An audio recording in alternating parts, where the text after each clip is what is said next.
Hi, this is Lori from Common Sense Homesteading. Today I'm going to talk a little bit about my tomato trellis setup.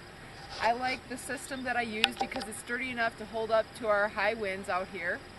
And it's pretty simple and straightforward.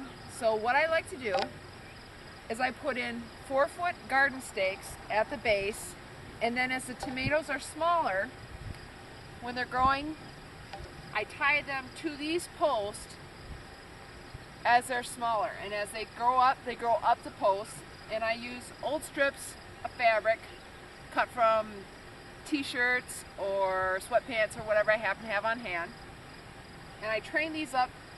I do 3 sticks per tomato, and then once they reach the top, and they will get this tall, generally they'll get at least 5 to 6 feet tall depending on the season, I have these 7-foot metal posts, and I put a cross brace on top of these, and that's tied down on the post. And then I tie longer strips of fabric from here down to where the tomato comes off the top of these posts. And then I can tie these on here too to provide extra stability. So basically I end up with a wall of tomato as the season goes on. But then I can access it for easy picking from this side or from the other side, because there's no cage. I'm not trying to like reach inside, and I always find the commercial cages just pretty flimsy for the very large tomatoes I usually grow.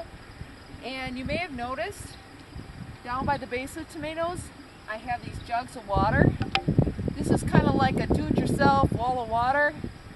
As I mentioned, our winds get pretty high out here, so in the springtime we take empty jugs and we fill them up with water and brace along the north side and partly on the west side to block the prevailing winds.